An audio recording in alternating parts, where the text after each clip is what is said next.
दोस्तों, अगर आपका all India bar exam qualify हो चुका है और आप वकालत के फील्ड में इंटरेस्ट रखते हो तो दोस्तों आपको नेक्स्ट स्टेप फॉलो करना पड़ता है सीओपी अर्थात सर्टिफिकेट ऑफ प्रैक्टिस का फॉर्म।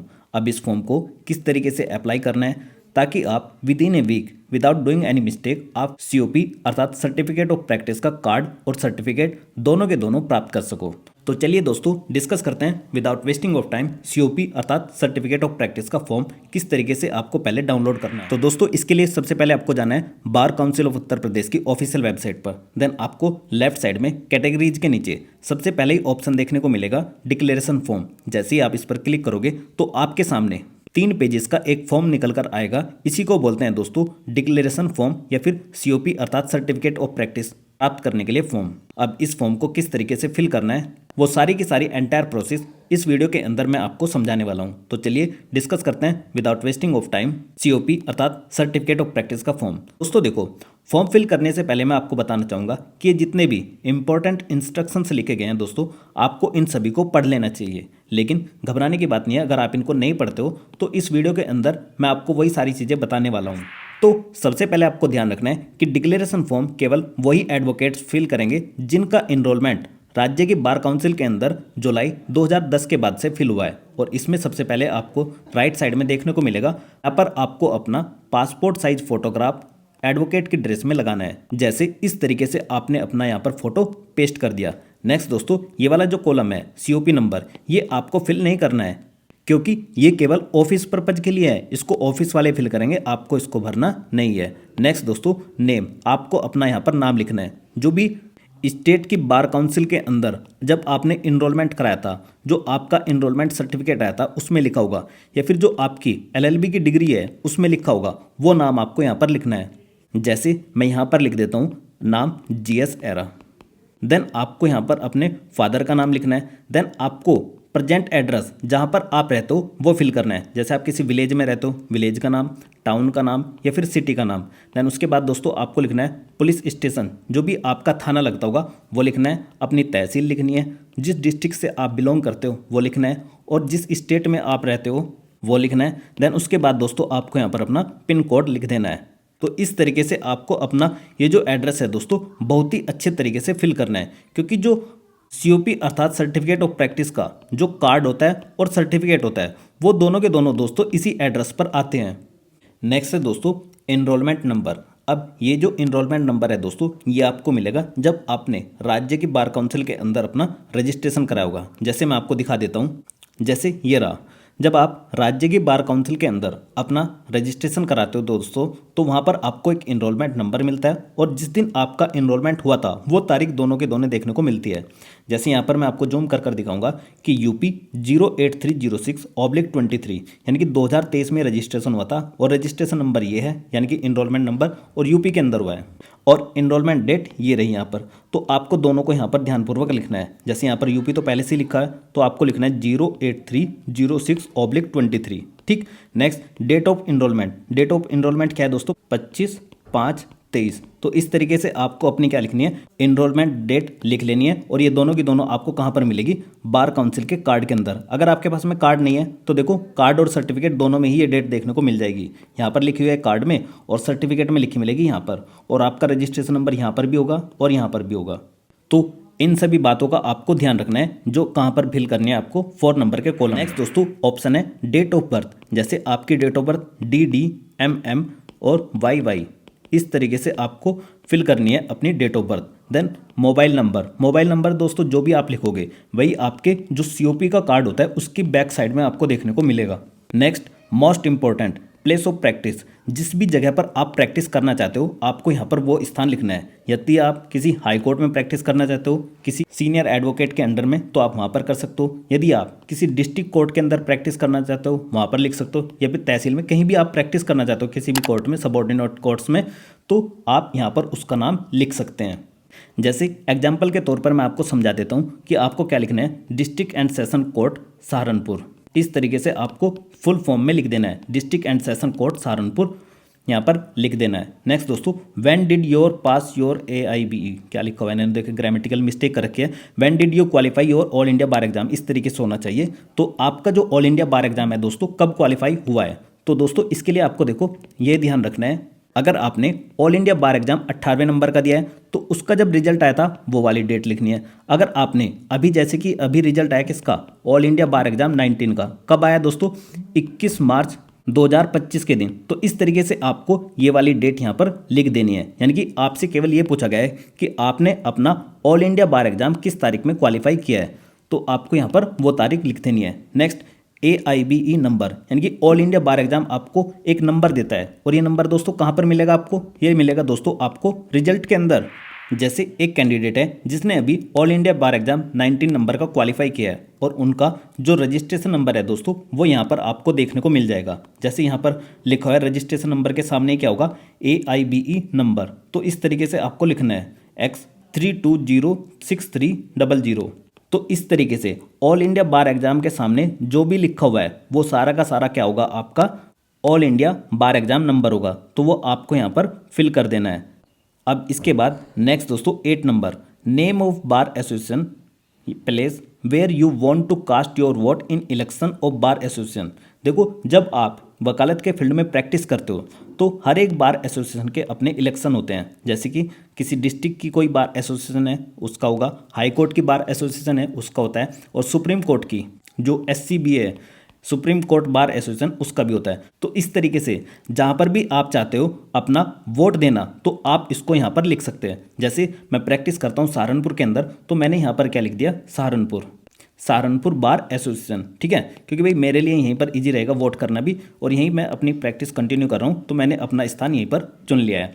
नेक्स्ट दोस्तों 9 number, place where you intend to cast your vote in election of state bar council. जब राज्य की बार काउंसिल का इलेक्शन होगा, देखो यहाँ पर किसका इलेक्शन हो रहा था, जहाँ आप प्रैक्टिस कर रहे थे, लेकिन यहाँ पर किसका इलेक्शन हो रहा है, स्टेट बार काउंसिल का। तो स्टेट बार काउंसिल का जब इलेक्शन होगा दोस्तों, आप इसमें कौन सा स्थान लिखना चाहोगे, तो मैंने यहाँ पर भी क्या लिख दिया था, सहारनपुर बार एसोसिएशन। नेक्स्ट दोस्तों 10 नंबर, मोस्ट इंपॉर्टेंट है, बहुत ज़्यादा ध्यानपूर्वक आपको इसको फिल करना है। जैसे यहाँ पर लिखा हुआ है, whether after getting the enrolled you are in practice और have joined some job business ETC, ये गिव द डिटेल्स। यानी कि देखो इसमें बताया गया है कि जब आपने अपना राज्य की बार काउंसिल के अंदर इनरोलमेंट कराया तो आपने प्रैक्टिस को कंटिन्यू किया है।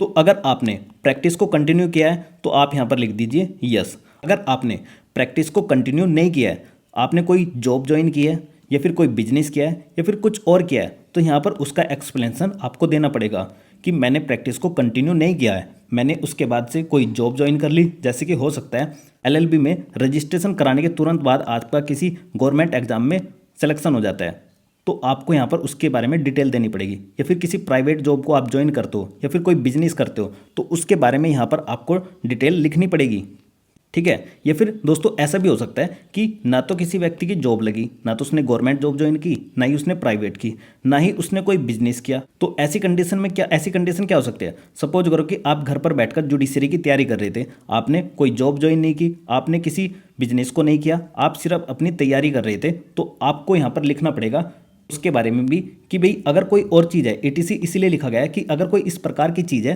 तो आप उसका भी एक्सप्लेनेशन यहाँ पर दे सकते हो। नेक्स्ट दोस्तों 11 number, if you have not passed all India bar exam within 2 year of your enrolment. तो इसमें यहाँ पर बेसिकली ये पूछा गया है कि अगर आपने राज्य के बार काउंसिल में इनरोलमेंट कराने के बाद में 2 साल के अंदर all India bar exam qualify नहीं किया है, तो उसके बारे में यहाँ पर आपको एक्सप्लेनेशन देना है कि भाई मैं इस वजह से क्वालिफाई नहीं कर पाया या फिर मैंने अपनी प्रैक्टिस छोड़ दी है।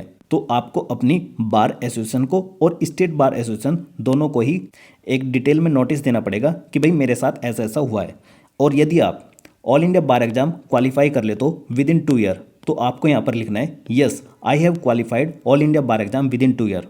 ठीक इस तरीके से आपको 11 नंबर को फिल करना है। नेक्स्ट दोस्तों 12 नंबर, डिटेल ऑफ क्वालिफिकेशंस, जो आपकी क्वालिफिकेशंस है आपको उसके बारे में लिखना है। जैसे सेकेंडरी एग्जाम जो आपकी 10th की एजुकेशन हुई है दोस्तों, वो किस बोर्ड से हुई है, किस यूनिवर्सिटी से हुई है, आपको यहाँ पर लिख देना है उसका नाम।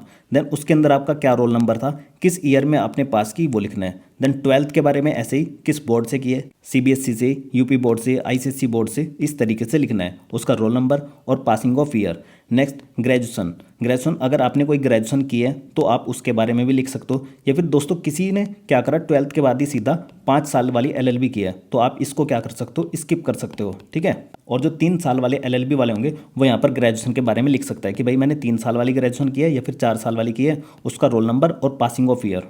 देन आपको अपनी एलएलबी की डिग्री के बारे में लिखना है कि मैंने इस बोर्ड से, इस यूनिवर्सिटी से मैंने अपनी एलएलबी की डिग्री की है, मेरा रोल नंबर ये था और मैंने इस साल में लॉ की डिग्री, एलएलबी की डिग्री कंप्लीट कर ली है। अब इसमें दोस्तों देखो यहाँ पर लिखा गया है, मोस्ट इंपॉर्टेंट बात है ये, I do hereby declare that all the information given above are true and correct. यानी कि ये जो मैंने ऊपर इन्फॉर्मेशन दी है वो ट्रू एंड करेक्ट होनी चाहिए, यानी कि सही और सत्य होनी चाहिए वो खबर जो आप यहाँ पर फिल कर रहे हो। इसलिए आपके यहाँ पर क्या कराए जा रहे हैं, सिग्नेचर कराए जा रहे हैं, सिग्नेचर ऑफ कैंडिडेट। आपको यहाँ पर अपने सिग्नेचर करने हैं। अगर ऊपर दी गई इन्फॉर्मेशन में कोई फ्रॉड होता है, कोई फॉल्स इन्फॉर्मेशन उनको मिलती है, तो आपको क्या करा जाएगा, प्रोसिक्यूटेड किया जाएगा अंडर द क्रिमिनल लॉ। ठीक, इस बात का भी आपको ध्यान रखना है। रिकमेंडेड बाई, दोस्तों इसके अंदर क्या होता है कि जो प्रेसिडेंट होते हैं या फिर सेक्रेटरी होते हैं, ऑफिस बेयरर होते हैं, उनके सिग्नेचर करे जाते हैं। और या फिर जो ऑथराइज किया जाता है सिग्नेटरी ऑफिसर कोई भी बार काउंसिल ऑफ इंडिया का, उसके, और साथ में एक सील लगती है किसकी, बार एसोसिएशन की। तो यहाँ पर ये सब चीज़ें होती हैं। और जो कि मोस्ट इंपॉर्टेंट है दोस्तों, वो आपको ध्यान रखना है, नोट। इस नोट में दोस्तों आपको एक बेसिक बात ये बताई गई है कि आपको सर्टिफिकेट ऑफ प्रैक्टिस का फॉर्म फिल करते समय, इस फॉर्म को भेजते समय आपको क्या करना है, इस फॉर्म के अंदर 250 रुपये लिफाफे के अंदर डालकर भेज देना है। जिसमें भी आप, जैसे सपोज करो एक लिफाफा है, उसमें आपने अपना सीओपी का फॉर्म भरकर ये डाल दिया, उसी के अंदर दोस्तों आपको 250 रुपये का कैश भेज देना है। देखो इसमें लिखा भी है, डिक्लेरेशन फॉर्म फीस ₹250, यानी कि 250 रुपये है ये, तो इसको आप पेड कर सकते हो, पेड इन कैश। जैसे कि मैंने बताया कि लिफाफे के अंदर आपको सीओपी का फॉर्म फिलकर भेज देना है, साथ में कुछ डॉक्यूमेंट्स भी हैं, वो भी बताऊंगा कौन कौन से हैं, और उसी के अंदर 250 रुपये रखकर भेज देना है। या फिर आप क्या कर सकते हो, bar council of UP certificate and practice verification के नाम से एक डीडी बनवा सकते हो, डिमांड ड्राफ्ट बनवा सकते हो, उसको भी इसके अंदर डालकर भेज सकते हो। जैसे सीओपी का फॉर्म भरा, कुछ डॉक्यूमेंट्स रखे और इसमें ये जो डीडी है, डिमांड ड्राफ्ट है, वो रख दो, या फिर आप 250 रुपये रख दो। इस बात का आपको ध्यान रखना है। नेक्स्ट दोस्तों, इसी लिफाफे के अंदर आपको ध्यान रखना है, इसके अंदर आपको एक एक्स्ट्रा फोटो डालकर भेज देना है। क्योंकि दोस्तों एक तो आपने यहाँ पर लगा दिया, दूसरा जो आप भेजोगे वो आपके एक तो सर्टिफिकेट पर लगेगा और दूसरा जो कार्ड मिलेगा उस पर लगेगा। तो ध्यान रखना है कि एक और आपको क्या करना है, एक एक्स्ट्रा फोटो आपको भेजना है। अब मैं बता देता हूँ कि इसके साथ में कौन कौन से डॉक्यूमेंट लगेंगे। आपकी 10th की मार्कशीट भेजनी है, 12th की मार्कशीट भेजनी है, ग्रेजुएशन की मार्कशीट भेजनी है, साथ में जो आपने all India bar exam qualify किया दोस्तों उसका रिजल्ट भेजना है। जैसे अगर किसी ने 18 नंबर का किया है तो 18वें नंबर का भेज सकता है, 19वें नंबर का किया है तो 19वें नंबर का ऑल इंडिया बार एग्जाम का रिजल्ट भेज सकता है। तो ये इस प्रकार से इन डॉक्यूमेंट्स का आपको ध्यान रखना है, ये सभी डॉक्यूमेंट्स लगेंगे। और साथ में अपनी आधार कार्ड की कॉपी आपको भेज देनी है। देखो ये जितने भी मैं डॉक्यूमेंट्स बता रहा हूँ ये सारे के सारे फोटोकॉपी के रूप में जाएंगे, ओरिजिनल रखकर मत भेज देना इनमें, ठीक है। 10वीं की 12वीं की जो मार्कशीट होगी उनकी भी फोटोकॉपी लगेगी। ग्रेजुएशन की first year, second year, third year, अगर आपने 3 साल वाली ग्रेजुएशन की है तो 3 मार्कशीट की फोटोकॉपी, 4 साल वाली की है तो चारों की अलग अलग फोटोकॉपी जाएगी। साथ में ऑल इंडिया बार एग्जाम का रिजल्ट भी जाएगा, एक आधार कार्ड की फोटोकॉपी जाएगी, और साथ में आपको एक एक्स्ट्रा फोटो भेजना है जो कि आपके सीओपी अर्थात सर्टिफिकेट ऑफ प्रैक्टिस के कार्ड पर लग कर आएगा, और 250 रुपये भेजने हैं। तो इन बातों का आपको ध्यान रखना है कि कौन कौन से डॉक्यूमेंट्स हमें भेजने हैं। तो जैसे ही आप इसको सेंड करोगे तो लगभग 7 से 8 दिन के अंदर आपको अपना सीओपी अर्थात सर्टिफिकेट ऑफ प्रैक्टिस प्राप्त हो जाएगा। अब ये सारे के सारे कार्ड्स कैसे होते हैं वो भी मैं आपको दिखा देता हूँ। तो दोस्तों जब मैंने अपना सीओपी अर्थात सर्टिफिकेट ऑफ प्रैक्टिस अप्लाई किया था तो मेरा कुछ इस तरीके का कार्ड आया था, जिसमें आपको यहाँ पर सीओपी नंबर देखने को मिलेगा, आपका इनरोलमेंट नंबर और इनरोलमेंट डेट तो ये सेम रहेगी जो किसमें थी, इस कार्ड में आपने यहाँ पर देखी थी। नेक्स्ट दोस्तों, इसमें पीछे की साइड में देखो जो मैंने आपको बताया था ना मोबाइल नंबर, कि आपको अपना मोबाइल नंबर कौन सा फिल करना है, वो वाला जो मोबाइल नंबर होता है दोस्तों आपके कार्ड की बैक साइड में यहाँ पर देखने को मिलेगा। Next, normal place of practice, आप कहाँ पर प्रैक्टिस करोगे, तो यहाँ पर district and session court Saharanpur, इस तरीके से मैंने लिखा था। Next, date of expiry ID card, देखो ये जो कार्ड होता है ना दोस्तों ये 5 साल के लिए वैलिड होता है, इस बात का भी आपको ध्यान रखना है। यानी कि जो सीओपी आपको प्राप्त होता है ये 5 साल के लिए होता है, उसके बाद दोबारा से इसको रिन्यूएबल कराना होता है, फिर आपकी 5 साल की इसकी वैलिडिटी बढ़ जाती है। Next, place where advocate is entitle to vote in election of bar council, तो मैंने सहारनपुर लिख दिया था क्योंकि मैं यहीं पर प्रैक्टिस कर रहा हूँ। प्लेस या name of bar association where advocate is entitle to vote in election, तो यहाँ पर देखो मैंने ये लिख दिया था कि सहारनपुर अधिवक्ता एसोसिएशन सहारनपुर, तो क्योंकि यहीं पर मुझे सारी चीज़ें करनी है तो मैंने सब चीज़ों में सहारनपुर ही लिख दिया था, मेरे लिए इजी रहेगी हर एक चीज़। ठीक है, next date of issue ID card. तो आईडी कार्ड कब इशू हुआ? 1/6/24 को, और ये 5 साल के लिए वैलिड रहेगा। तो 1/6/29 तक क्या है इसकी वैलिडिटी है। तो इस तरीके का होता है दोस्तों कुछ COP अर्थात सर्टिफिकेट ऑफ प्रैक्टिस का कार्ड। अब इसके साथ में दोस्तों एक सर्टिफिकेट भी मिलता है, यानी कि ये तो कार्ड हो गया देखो इस तरीके से, इसकी बैक साइड ये रही। ठीक है, अब कार्ड के साथ में एक क्या मिलता है? सर्टिफिकेट मिलता है। इसमें जब आप नीचे की साइड में देखोगे तो यहाँ पर लिखा भी हुआ है क्लियरली कि this certificate of practice is valid for period of 5 year. ये 5 साल के लिए वैलिड होता है from the date of issuing, यानी कि जिस तारीख को इसको जारी किया गया था उससे 5 साल के लिए वैलिड होता है। तो 1/6/24 को हुआ तो ये कब तक होगा? 2029 तक वैलिड रहेगा। तो दोस्तों देखो आपको कंफ्यूज नहीं होना है, ये क्या है? COP अर्थात सर्टिफिकेट ऑफ प्रैक्टिस का फॉर्म। अब ये जो सर्टिफिकेट्स हैं दोस्तों ये तब मिलते हैं जब आप स्टेट बार काउंसिल के अंदर अपना रजिस्ट्रेशन कराते हो। रजिस्ट्रेशन कराने के बाद में आपने क्या दिया? ऑल इंडिया बार एग्जाम दिया। ऑल इंडिया बार एग्जाम के बाद में दोस्तों आपने COP अप्लाई किया। COP में भी आपको एक कार्ड मिलेगा, एक सर्टिफिकेट मिलेगा। तो जो पिछले पेज पर मैंने दिखाए वो COP वाले थे, ये क्या है? स्टेट बार काउंसिल के अंदर रजिस्ट्रेशन वाले। ये रजिस्ट्रेशन कार्ड हो गया और ये इसका क्या होगा? सर्टिफिकेट होगा।